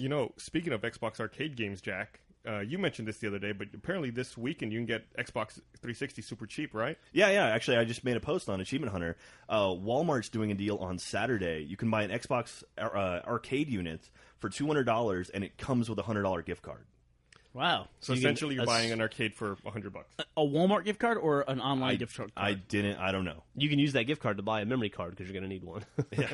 Buy a fucking hard drive. No, I believe the arcade comes with a memory card. Oh, does it? Yeah, it does. Yeah, it does. Awesome. I mean, that's the only storage it has. So I guess it's got to have some storage, right? It's essentially Microsoft's gateway to the marketplace. What do you do with like NXC and stuff? How does that? It has some internal memory. It's not much, enough. But It has like 500 megs in Okay. internal memory for updates. It's a Walmart gift card. It looks like, according to Walmart.com. That's pretty cool. Can you apply that gift card to the purchase of the Xbox? No, I don't probably think so. not. It's a loophole. Walmart.com lists it as out of stock, so hopefully you can find it in stores. Yeah. That's really Well, interesting. no, it's only available Saturday. It's like the ad that's okay. going out. It's like Saturday from like 8 a.m. is when they kick it off or whatever. Still, dude, that's a pretty fucking crazy. Yeah, deal. dude, $100 for 360. That's great. Yeah, That's a great deal. We should go trample some people for that. Oh man, I don't want to see those videos. Those are always the worst. Yeah, they're coming soon. God, last year, I mean, those people die for no reason. Yeah. Well, like, didn't like a pregnant woman get trampled? God. People get knocked down. They're just charging into Walmart. I don't understand it. Why show up that day? Why do people go crazy for tax-free days too? In Texas, we have a day before school starts, a weekend where it's tax-free weekend where you don't pay sales tax. Sales tax in Texas is 8.25%. If they had an 8.25% off sale, nobody would show up. Mm-hmm. Yeah. But the fact that it's tax-free day, everybody in the world clogs every street in Austin. I make sure I'm ready for that weekend, so I don't have to leave my house at all that entire weekend. Yeah, it's like there's a series of events in Austin that local Austinites have to shutter themselves in for. South by Southwest, ACL, tax-free, the biker rally. We just can't leave our house. Texas Relays. Texas Relay is a big one, yeah. That's around my house because I'm right by the stadium and everything. Oh, yeah. You can't go I was anywhere. going to say Texas Relays had never bothered me in the past, but I guess I live right by the stadium. They will now, dude. You won't be able to Yeah. go anywhere. Football games can be pretty bad also Yeah. in our neighborhood. Man, I just imagine probably the worst thing ever is if you live in New Orleans and Mardi Gras shows up once a year, or if you Oh, live in man. like Daytona Beach Yeah. and spring break. That's all of March that you have to deal with. God, all that does stuff. sound fucking terrible. You're right. You're right. Some people do have it much worse. Yeah, we have a bad week here and there. Like, Yeah, and it's not like But if major. they get a league bad stuff. season. If you're in fucking Daytona Beach, though, you're staring at girls in bikinis for a month. Or dudes. Maybe, yeah, or just you're hearing lots of packs of dudes going. Woo. Looking to get in a fight with anybody who'll make eye contact with them. While we're speaking about mainstream Walmart America, can I ask a question? Sure. Why do they continue to build fast food restaurants that have 2 drive-through windows? Has anyone ever seen the first drive-through window being used at any point in time? Never. What is the economical zenith that has to happen in order for them to open up that first No, window? I see it happen all the time. The Wendy's by our house, they always use both. There's both a Wendy's windows. by our house? In the Hancock Center. Or by Club HEB. Club There- HEB. There's a Wendy's over there? That's right behind the it's Sears. right on the feeder road of 35. Oh, I would never. Yeah, I'm sorry. I don't. They use both windows. It's by the Sears. You're right. Okay. Actually, the In-N-Outs out in Los Angeles, they usually have 2 windows, but it's on either side of the Yeah, building. Dude, they have a guy they- standing outside with a fucking but they also credit card machine. but they also have like the drive-up things too. If that guy's not there, Yeah, I think lots of places use both windows. In-N-Out is a burger franchise that's in California. It's mainly on the West Coast, but mainly California, Nevada, over there. And I've never been there when there wasn't an enormous line. I mean, enormous where there's cars wrapped around the building, and there's a guy standing in the parking lot taking your order. We Jeff and I helped cause a line this past year at Comic-Con. we went through the drive-thru and ordered like 15 hamburgers. You know the funny thing about that trip is that In-N-Out was right next to a Carl's Jr. I don't know if you remember this. No, it was a Del Oh, Taco. the Del wasn't Taco. it? Oh, you're right, a Del Taco. And we had our lady with the little machine who was taking our order outside, and she had like a little awning and stuff that she was standing under, and there was this huge line of cars.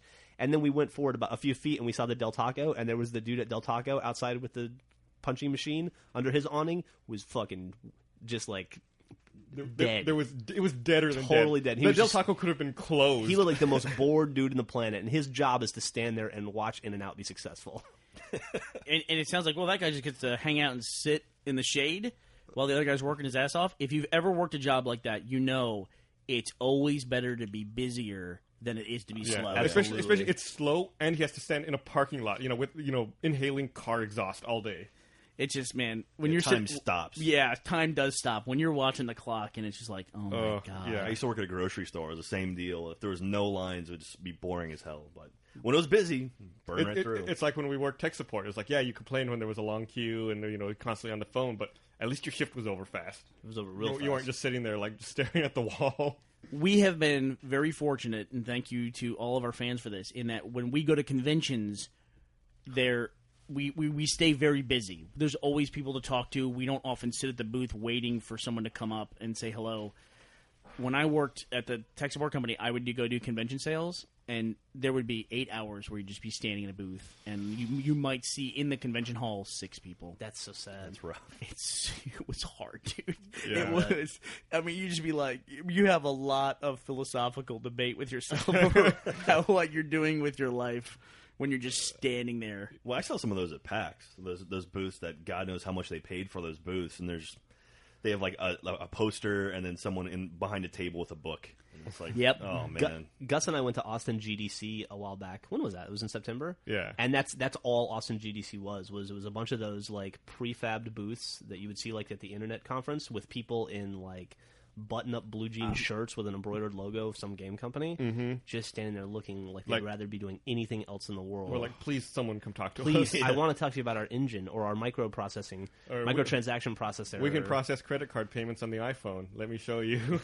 Please, God, let me show you. Gus and I actually went to a convention for a friend who was starting a convention. You remember this, Gus? How can you forget? We went to one in Florida. It was the first year they had the convention. And we had a feeling it was weird and sketchy, so only Gus and I went. And the guy, for whatever reason, didn't do any promotion for it. And there was a bunch of people there that we see at other conventions. And most of them packed up and left the first day. But we knew the guy, so we felt obligated to hang out for a day or two extra. Because Florida's always been really good to us at conventions. I think, Gus, what would you say was the total attendance of this guy's con? Maybe 1,000. He's being nice. It was so slow. We had time to leave the convention, go buy a TV and an Xbox and Halo 3 and play Halo 3 in the booth. Because Halo 3 had just come out. And so we went and played Halo 3 all weekend in our booth. Wow. It was fucking brutal. It was pretty And slow. it reminded me of the days before when I'd go to cons where it was a professional convention, for the telecom of the Southwest or something like that, and there would be 50 people there, and there'd be 1,000 vendors showing stuff. That's the convention where I took that picture that's in my image gallery where we hooked up the Xbox to run through the hotel internet. Yeah, Yeah, we hooked it up into my laptop to get the internet. and it was a thing too where it was like we had other like sci-fi writers and stuff who were nearby us, and like the former sci-fi actresses with their headshots from 30 years ago and stuff. They were coming up, and I remember they were giving us grief about playing Halo in our booth. It's like, what? Fuck you! It's like, what do we just sit here and stare at the fucking wall to make you happy? Yeah, that was stupid.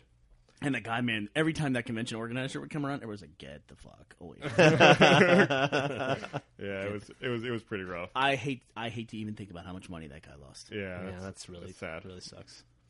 Speaking of losing money, this is a story that you might get a kick out of, Bernie.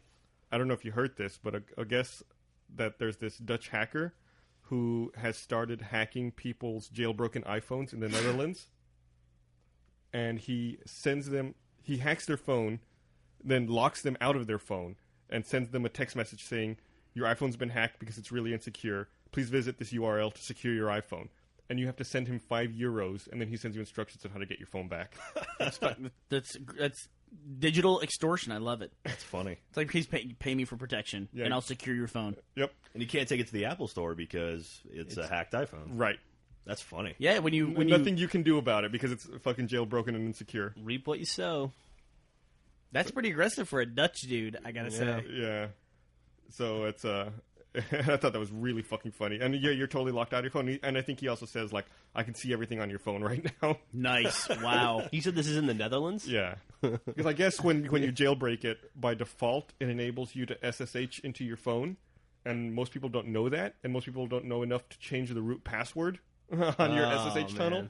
So he SSHs into everyone's phone as root and then fucks with them and locks them out. Not that sophisticated a hack at all, really. No. I mean, It's just people are jailbreaking because it's like we always talk about, like the hacking by Google. It's like, oh, follow these instructions. Yeah. I don't know what I'm doing, Well, but I know how to get to Hasta La Vista, so I'm a hacker. Yeah. you want to be a hacker right now? Try to connect to 192.168.1.1 and use the password admin. You'll probably get in there too. Yep. Everyone who's got a Linksys router and never changed their thing. Gus, you just exposed a major security flaw in our company. Ours is admin 1. yeah, ours is NIMDA. Ours is Linksys. As if. But I mean, you talk about people not understanding it. I just read this weekend that someone is filing a class action lawsuit because they found out their neighbor can pick up their baby monitor and monitor the inside of their house when they use the same brand of baby monitor, wireless baby monitor. Duh. That's stupid. I mean, right? People are Fucking stupid. How do you not know that? It's a walkie-talkie that's always on. That's all it is. Yep. We used to pick up the Burger King drive-thru on my dad's police scanner. That was fun. Yeah, and then back in the day, I used to have like a VHF, UHF TV, and I could hear everyone's cordless phones on my UHF channels. I mean, not a big deal. It happens. Yeah, Cordless phones use a different frequency now, but back then that's when you had the huge ones with the antenna you had to pull out. there's a lot of trust. Speaking of, this is a little different, but it's very funny. I don't know if we ever talked about this on the podcast, but when you lived in that apartment complex over off Riverside back in the day, his phone line was somehow crossed with his neighbor's phone line, and his neighbor was a drug dealer. And you would sometimes pick up Gus's phone. We would do it all the time, and you could just listen in to the guy making drug deals and be like, "Yeah, come over, buy half an ounce. All right, yeah, no problem. It's $120. All right, cool. Yeah, just leave the money on the potter in the front yard. All right, cool. Click." And you would pick it up to order pizza, and you'd just be in the middle of a drug deal. You'd constantly be hearing drug deals. Like, all right, dude was a busy drug dealer. It was I think they're a defunct CLEC now, but it was Waller Communications. Mm-hmm. I know Waller. Yeah, they must have hired a bad subcontractor to wire their phone lines in that building. Cause it was awesome. You could hear everything. By the way, did you see how excited I got about a CLEC? Throw out some telco terms and Bernie perks up. Yeah, when I lived on Riverside, where you're talking about, I took my cordless phone, not my cell phone. I took my cordless phone down to the laundry room and then left it there because I was gathering laundry. I was talking to somebody on my way down there, and then left it there. And some guy picked it up, and we started getting calls placed to Mexico on the phone.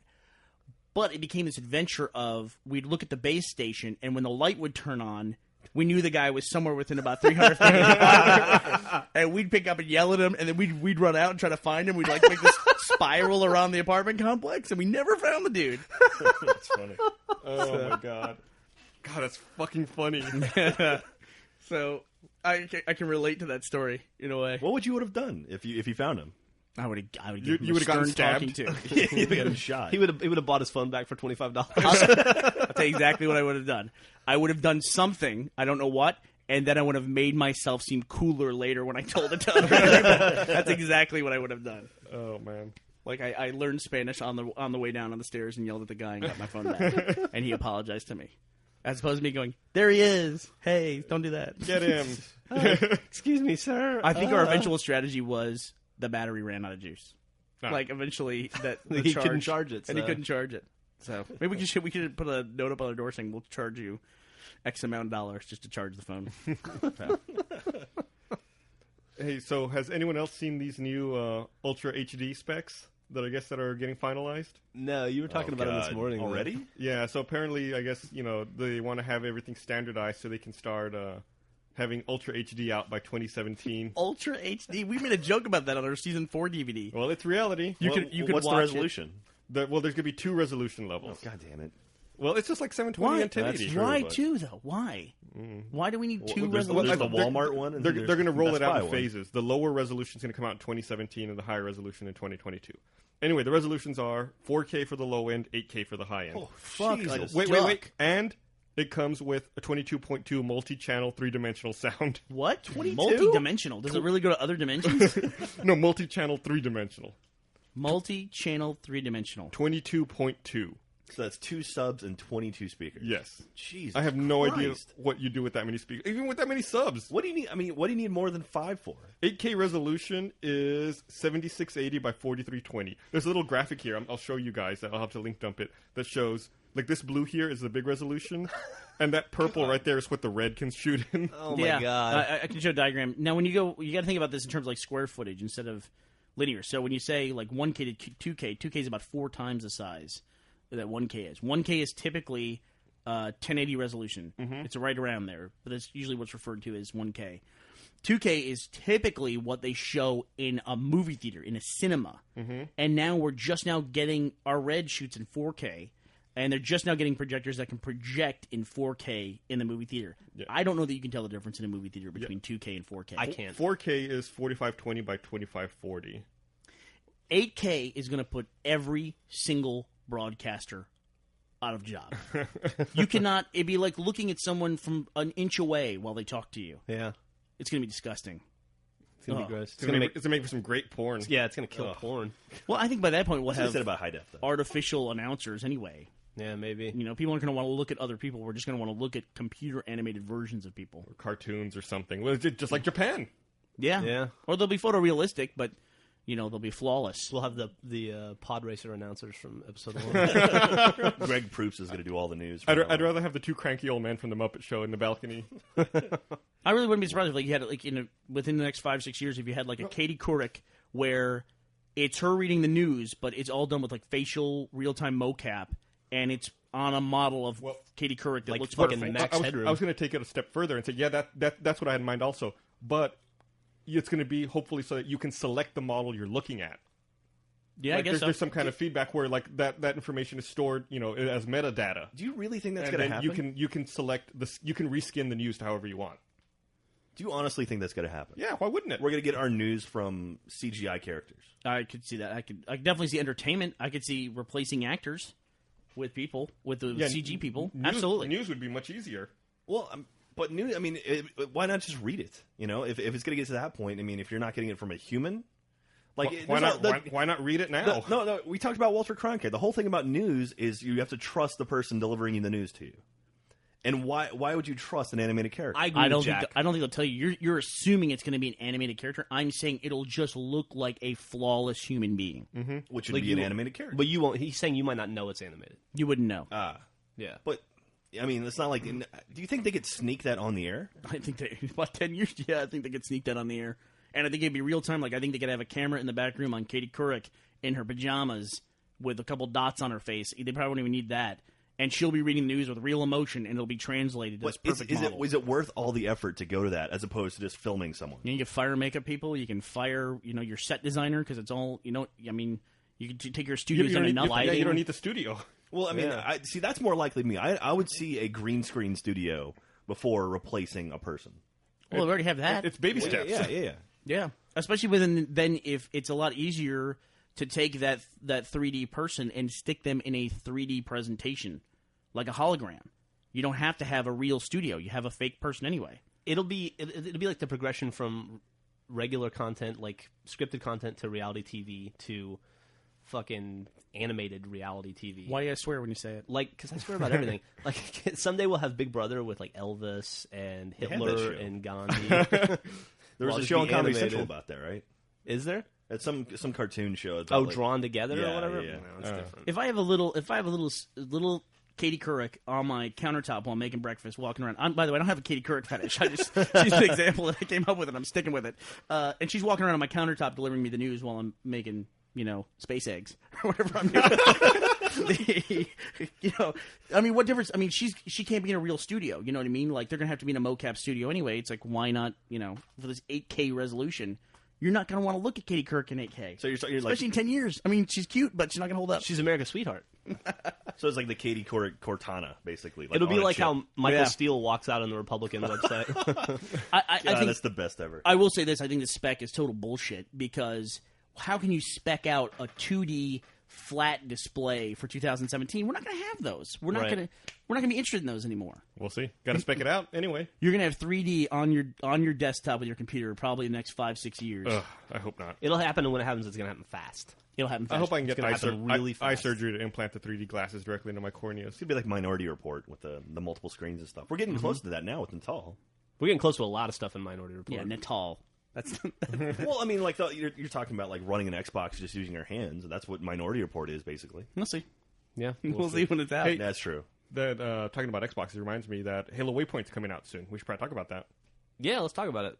We made a video for it. We did. Gus and I made a video for Waypoint. We showed a preview showing everyone what they can expect. It comes out tomorrow, doesn't it? We actually have a red versus blue video on there as well. I hope I can say that. Yeah, I'm pretty sure I can say it's that. It's in the preview. Okay, yeah, we have a red versus blue video on there too. Bernie didn't watch our preview, Jeff. Oh man, Is it an old video or is it a new one?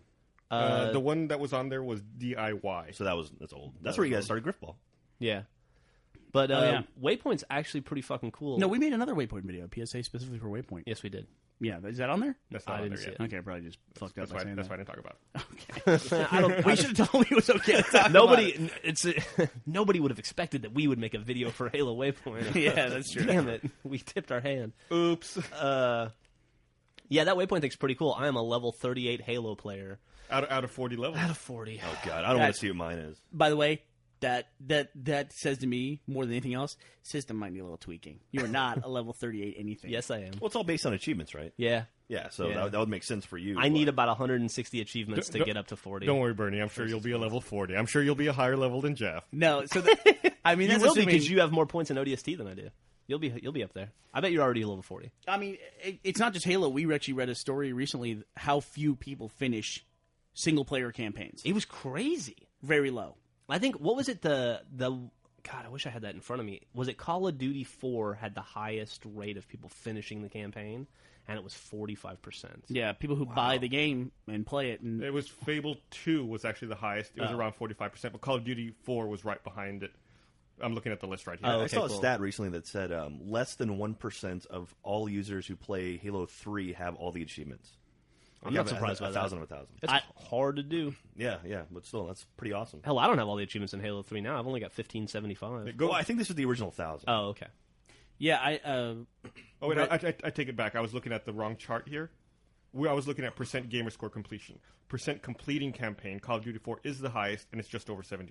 Okay. that's actually pretty high. Then. Yeah, Halo 3 is the second highest, right around 70%. The graph I was looking at before is people who 1,000-point a game. Oh, what the hell are we talking about then? Yeah, percent gamer score completion versus percent completing campaign. 70% of people completing the campaign is actually really good. That is pretty good. Yeah, but the GTA 4 was under 30%. Really? I am amongst the majority who did not finish that. You're amongst game. the majority who don't have 1,000 points in Halo, too. No, I do. I have 1,000 points in Halo. You're We not talked the about retail this. game, That- though. That's not what you said. That's not what you said. all right, everybody, calm down. We're all friends. Oh, I don't have 1,000 points in Halo, and I will never get 1,000 points. Why not? Because I suck at Halo. I did. It's easy. Like Just- overkill. They're- Fuck they're that. gonna- I'm never gonna get an overkill. Dude, they're going to release enough DLC. It'll be super easy. I got 1,000 points. no, in no, Halo. I'm talking about 100% completion, not All right. 1,000 points. That's not what you said.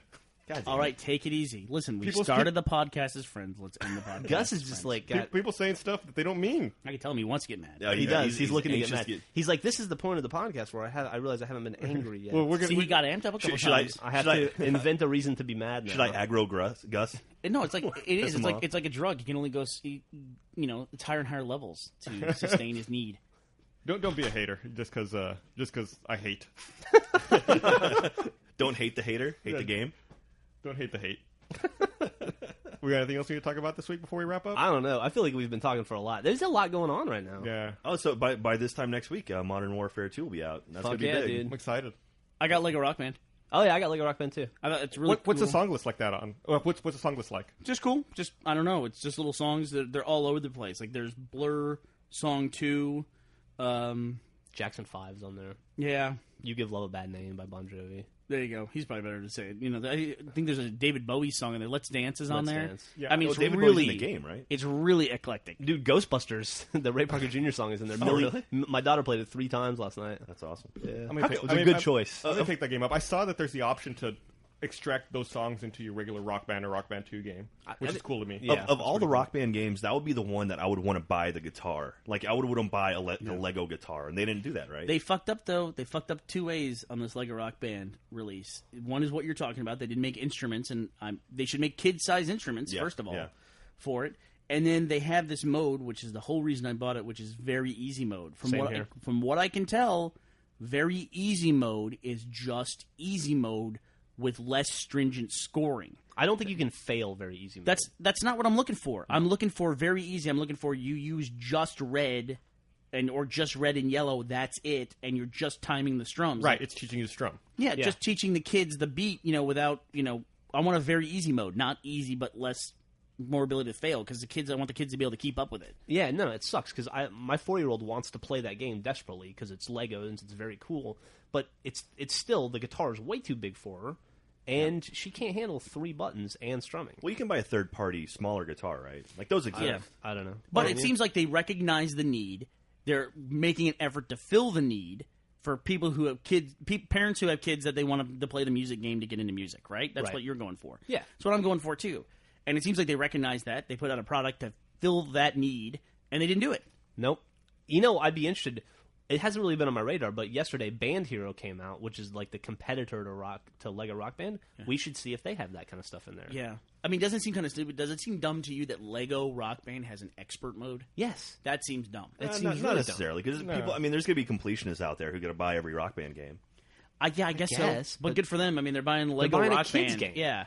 To Well, play no, expert mode? they're buying another music game. I don't Yeah, expect Lego Indiana Jones to be fucking Halo 3 difficulty. Well, no, I that's mean, a completely different genre. I need 1-to-1 controller. I mean, Yeah. Lego Indiana Jones isn't based off a series of Indiana Jones games. Yeah, I hate to admit it, but I agree with Jack on this one. Like, I'm probably going to pick up Lego Rock Band, not for a kid or anything, but I want to play the songs that it has. There you all go. right, well, you could say Lego Star Wars was based off of Star Wars games. There's a billion of those. I would say it's based off the movies more than the games. based off the movies more than the games. I don't understand what you're saying. All the games are based off the movies. Genius. The Lego games are traditionally based off franchises: Lego Batman, Lego Indiana Jones, Lego Star Wars, and it's like writing a children's book about a movie, like writing a children's version of it. Whereas Lego Rock Band is based off a franchise, the Rock Band franchise. Yeah, and it's their take on the Rock Band franchise. Yeah, for fucking kids. There's going to be hard mode in all of the Lego games too. I mean, all of the Lego Indiana Jones games, right? No. There's just story mode and free play mode. Yeah, there's no difficulty settings. No, they're kids games. It has the word Lego on it. Lego means kid. Not necessarily. Yes, it does. It goes up to 13 plus. Let me ask you a question. Go find Legos at Target and tell me what section they're in. They're not going to be in the grown-up hunting section. They're in the fucking kids section. Oh, look who's right getting, getting angry now. No, Nice. as a parent, I'm pissed off about it because I do feel kind of duped by that game. By which one? By Lego Rock Band. Really? I bought it solely so that I could, like Bernie said, they did put in expert mode, and they put as much effort into that as they should have put into the very easy mode. Yeah, they've got. I don't know if I agree with that. I mean, that's literally just like adding an additional track. Like this is literally just reducing a fucking color. Okay. No, you can be as pissed off as you want about the super easy or the easy mode or whatever. I'm assuming it's difficult to map. I understand why they put the expert mode. I'm assuming it's difficult to map those buttons. That's what most of that game is determining where the note should be. Yeah, but they should have mapped the very easy mode correctly. Right, they should have made a very easy mode instead of even taking the time to map the expert songs. They should have said, you know what, we're probably not going to need experts. The thing is, they did take the time to map a very easy mode. They just didn't map it sufficiently. It's not correct. It's not as easy as it should I'm telling you, be. they didn't map it. They just took the easy one and copied it. Like if you really? played That's expert, the same. If you played expert and expert was advanced, but it was just harder scoring. Yeah, I didn't realize that the very easy and the easy track were identical. It uses the first 3 buttons. Okay, yeah, so that's stupid. That's easy. You know. No, it's really dumb. Yeah, they should have spent more time on the very easy mode for sure. I mean, hell, just have one where you just strum, you know. Unless they play free play mode, but it's not. Also, creating an expert mode for a game that's marketed towards kids is basically this is like 9 and 10-year-old kids that are in the Lego. That are into Legos at this point, right? We can agree on that. I don't know, but they're using David Bowie to market towards people who aren't kids. Kids aren't going to care that David Bowie's in the game. That's fucking mismarketing as far as I'm concerned.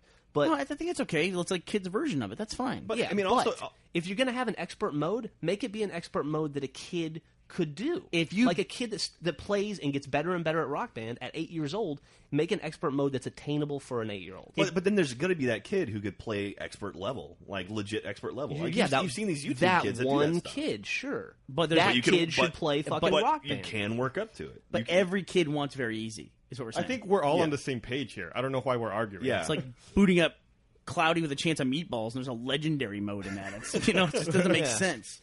Oh, but I mean, as far as like having an expert mode, so what Gus said, you can rip those songs to your Rock Band 2 playlist. That's fine. And so, I mean, that's why it's in there. I mean, it's because people are just gonna want the songs.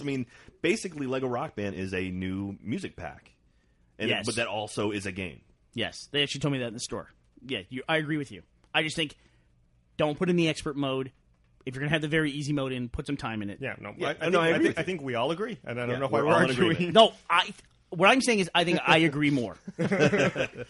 Man, this turned suddenly hostile. Yeah, it's like a weirdly. Gus doesn't know what to do when other people are angry. It's like neutral hostility. I don't understand because we were all agreeing and everyone's still angry. All right, do we have anything else we want to talk about before we wrap up? I don't think so. All right, we're all going to go to therapy now. Okay. Group well, therapy. Everyone, take a breath and have a good lunch. Modern Warfare 2 next week, and then Left 4 Dead the week after that. Assassin's Creed 2. And Halo Waypoint this week. And the Left 4 Dead 2 demo is available now. Awesome. On Marketplace. Yeah, I started my download this morning. Okay. All right. Thanks for listening. TTFN.